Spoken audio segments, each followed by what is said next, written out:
A silent prayer at the tomb of the unknown soldier. It was Obama's first task on a visit the Kremlin claims is all about restoring respect for Russia on the global stage.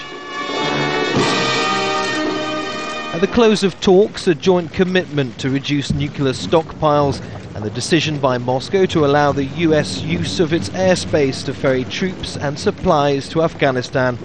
Of course, we cannot in a few days just resolve all the problems which have built up over time, but we will move forwards and take the decisions which are vital for the development of good relations with the United countries.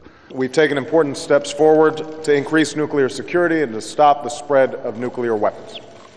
This starts with the reduction of our own nuclear arsenals. As the world's two leading nuclear powers, the United States and Russia, must lead by example. The signed framework agreement will pave the way for a successor to the Strategic Arms Reduction Treaty, or START 1, that expires in December. While short of a final deal, the move is a symbolic step towards nuclear disarmament and a warning to other nations heading down the path of nuclear proliferation. Moscow also realizes that the failure of the US mission in Afghanistan could destabilize nations on Russia's borders.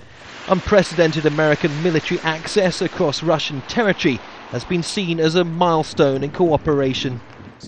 But after years of fraught diplomacy under the Bush-Putin era, real obstacles still threaten to jeopardize hopes of a fresh start. Among them, Russia's opposition to US missile defense plans in Europe and objections to growing US influence in post-Soviet space. The talks taking place here will define the future shape of US-Russia ties, a move described by both presidents as an important first step towards a relationship worthy of our age and time. On Tuesday, the US president will meet Prime Minister Vladimir Putin, a man the US recognizes as still wielding enormous power in Russia.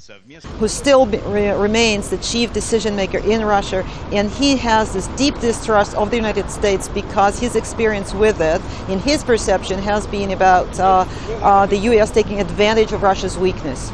Спасибо. До встречи. He'll also meet opposition figures and human rights activists, a sign that while Obama is out to make friends and bridge divides, he's also prepared to take a robust approach on Russia's questionable human rights record. Neave, Al Jazeera, Moscow.